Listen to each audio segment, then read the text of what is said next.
আসসালামু আলাইকুম, সবাইকে স্বাগত জানাচ্ছি বিডি ভিউজে। ইরানের সাথে যুক্তরাষ্ট্র ইসরায়েলের যুদ্ধের সর্বশেষ খবর নিয়ে আপনাদের সঙ্গে আছি আমি সুরভি দিবা।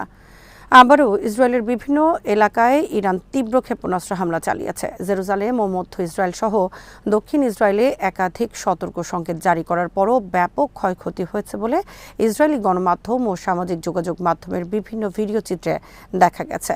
ইসরায়েলের বিভিন্ন জায়গা থেকে আসছে বিস্ফোরণের খবর। ধারণা করা হচ্ছে হামলায় ইরান ক্লাস্টার বা গুচ্ছ বোমা ব্যবহার করেছে। এগুলো থেকে ছোট ছোট বহু বোমা ছড়িয়ে পড়ে। ইসরায়েলের অন্তত 8টি স্থানে ক্ষেপণাস্ত্রের ধ্বংসাবশেষ বা বিস্ফোরক পড়ে ক্ষয়ক্ষতির খবর পাওয়া গেছে। সামাজিক যোগাযোগ মাধ্যমে এসব ক্ষয়ক্ষতির ভিডিও ছড়িয়ে পড়েছে। গত রোববার থেকে ইসরায়েলে এই হামলার ধারা অব্যাহত রয়েছে।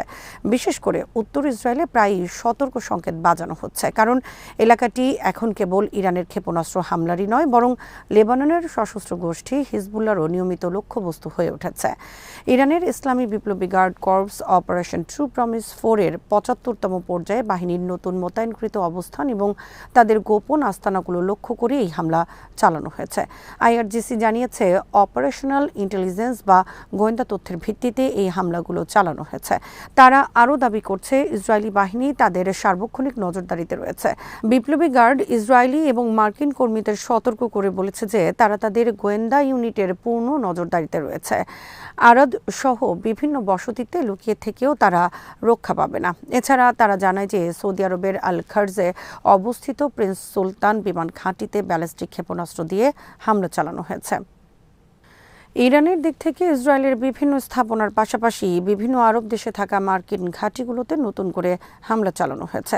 এর মধ্যে সৌদি আরবের প্রিন্স সুলতান বিমান ঘাঁটি, বাহরাইনে অবস্থিত মার্কিন পঞ্চম নৌবহর, এছাড়া ইসরায়েলের সমর্থনপুষ্ট কুর্দি কোমালা যোদ্ধাদের একটি ঘাঁটিতে হামলা চালানো হয়।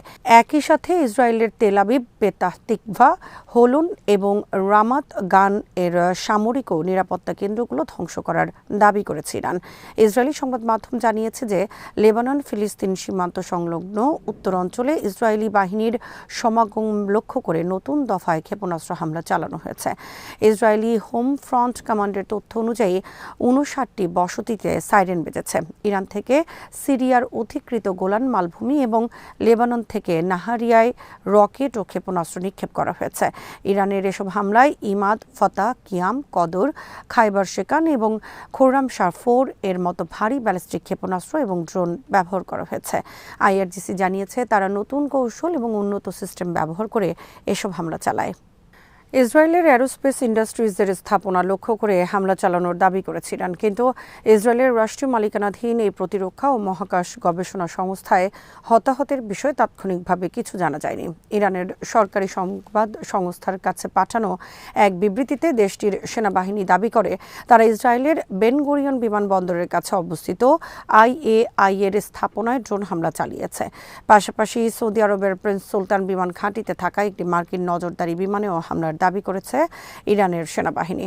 হামলার প্রকৃতি সম্পর্কে বিস্তারিত কিছু জানানো হয়নি। অন্যদিকে এসব হামলার বিষয়ে ইসরায়েল বা যুক্তরাষ্ট্রের পক্ষ থেকেও তাৎক্ষণিক কোনো প্রতিক্রিয়া পাওয়া যায়নি। এদিকে ইসরায়েলের সামরিক বাহিনী জানিয়েছে, ইরান থেকে তাদের দেশের দিকে নতুন করে ক্ষেপণাস্ত্র ছোড়া হয়েছে। দেশটির সংবাদ মাধ্যমের তথ্য মতে স্থানীয় সময় রোববার মধ্যরাতের পর ইরানের দিক থেকে এটি 8ম দফার হামলা।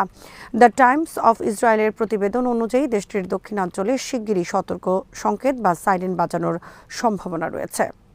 হরমুজ প্রণালী নিয়ে আবারও কথা বলেছেন ইরানের পররাষ্ট্রমন্ত্রী আব্বাস আরাকচি। সামাজিক যোগাযোগ মাধ্যম এক্সে দেয়া এক পোস্টে তিনি দাবি করেছেন, এই জলপথটি এখন বন্ধ নয়। যুক্তরাষ্ট্র ও ইসরায়েলকে উদ্দেশ্য করে আরাকচি বলেন, ইরানের কারণে জাহাজ চলাচলে বিঘ্ন ঘটছে না, বরং আপনাদের শুরু করা যুদ্ধের আতঙ্কে বিমা কোম্পানিগুলো সরে দাঁড়াচ্ছে।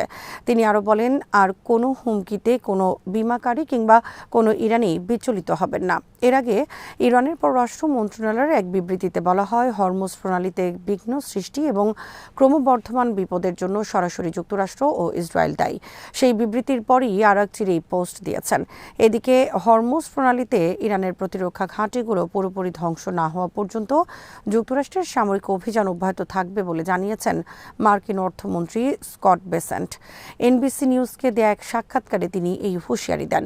এনবিসির মিট দ্য প্রেস অনুষ্ঠানে বেসেন্ট বলেন, হরমুজ প্রণালীতে ইরানের প্রতিরক্ষা ঘাঁটিগুলো দুর্বল দুর্বল করতে সামরিক সক্ষমতা ব্যবহার করে একটি অভিযান শুরু হয়েছে।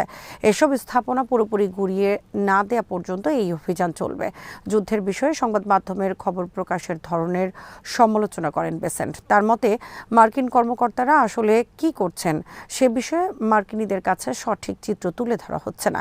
এর আগে একই অনুষ্ঠানে ডেমোক্রেটিক সিনেটর ক্রিস মার্ফি দাবি করেছিলেন ট্রাম্প প্রশাসন যুদ্ধের উপর নিয়ন্ত্রণ হারিয়েছে এবং তারা বাস্তবতা থেকে পুরোপুরি বিচ্ছিন্ন হয়ে পড়েছে। মার্ফির এই মন্তব্যের কড়া জবাব দিয়ে বেসেন্ট বলেন, সিনেটের এই দাবি ভুল। আমরা ইরানের সক্ষমতা ধ্বংস করে দিয়েছি। ইরানের জ্বালানি ও খাদ্যের মজুদ ভালো অবস্থায় রয়েছে বলে জানিয়েছেন দেশটির ভাইস প্রেসিডেন্ট মোহাম্মদ রেজা আরেফ। বার্তা সংস্থা ইসনার প্রকাশিত এক বিবৃতিতে আরেফ বলেন, জ্বালানি তেল ও নিত্য প্রয়োজনীয় পণ্যের সরবরাহ নিয়ে কোনো উদ্বেগ নেই। তিনি আরও জানান, জনগণের স্বাভাবিক জীবনযাত্রা বজায় রাখতে প্রয়োজনীয় পরিকল্পনা নেওয়া হয়েছে, তবে এ বিষয়ে তিনি বিস্তারিত জানাননি। আরেফ বলেন, পণ্য সরবরাহ ব্যবস্থা, ব্যাংকিং সেবা ও পেমেন্ট সিস্টেমগুলো কোনো বিঘ্ন ছাড়াই সচল রয়েছে এবং দেশের জীবনযাত্রা স্বাভাবিক আছে। এদিকে মার্কিন সামরিক বাজেটে অর্থায়নকারী আর্থিক প্রতিষ্ঠানগুলোকে বৈধ লক্ষ্যবস্তু হিসেবে অভিহিত করেছেন ইরানের পার্লামেন্ট স্পিকার মোহাম্মদ বাঘের কালিবাফ। তিনি হুঁশিয়ারি দিয়ে বলেছেন, যারা মার্কিন ট্রেজারি বন্ড কিনবে তাদের উপর হামলা চালানো হবে। সামাজিক যোগাযোগ মাধ্যম এক্সে দেয়া এক পোস্টে কালিবাফ লিখেছেন, মার্কিন ট্রেজারি বন্ড ইরানিদের রক্তে ভেজা। এই বন্ড কেনার অর্থ হলো আপনাদের সদর দপ্তর ও সম্পদের উপর হামলার পথ প্রশস্ত করা। বিনিয়োগকারীদের সতর্ক করে তিনি আরও বলেন, আমরা আপনাদের পোর্টফোলিও পর্যবেক্ষণ করছি, এটি আপনাদের জন্য শেষ সতর্কবার্তা।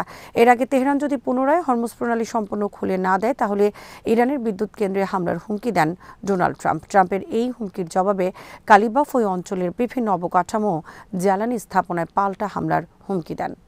ইরানকে হরমুজ প্রণালী খুলে দেওয়ার জন্য ডোনাল্ড ট্রাম্পের 48 ঘণ্টার আলটিমেটাম এবং ইসরায়েলের যুদ্ধ চালিয়ে যাওয়ার ঘোষণার পর আজ সোমবার বিশ্ববাজারে জ্বালানি তেলের দাম বেড়ে গেছে। মার্কিন প্রেসিডেন্ট ট্রাম্প হুঁশিয়ারি দিয়েছেন, এই সময়ের মধ্যে প্রণালীটি খুলে না দিলে ইরানের জ্বালানি অবকাঠামো ধ্বংস করে দেওয়া হবে। অন্যদিকে ইসরায়েল সতর্ক করেছে যে যুদ্ধ আরও কয়েক সপ্তাহ স্থায়ী হতে পারে। সূত্র দ্য গার্ডিয়ান বার্তা সংস্থা এএফপি জানান, গ্রিনিচ মান সময় গতকাল রোববার রাত 10টায় বাজার খোলার পরপরই মার্কিন অপরিশোধিত তেল ওয়েস্ট টেক্সাস ইন্টারমিডিয়েটের মে মাসের সরবরাহের দাম 1.8% বেড়ে যায়। এতে প্রতি ব্যারেলের তেলের দাম $100 ছাড়িয়ে গেছে, যদিও পরে তা কিছুটা কমেছে। একই সময়ে নর্থ সি ব্র্যান্ড ক্রুড তেলের দাম মে মাসের সরবরাহের দাম সমাহারে ব্যারেল প্রতি বেড়ে $113.44 দাঁড়িয়েছে। তবে লেনদেন শুরুর 45 মিনিটের মাথায় কিছুটা কমে $111 আশেপাশে থিতু হয়।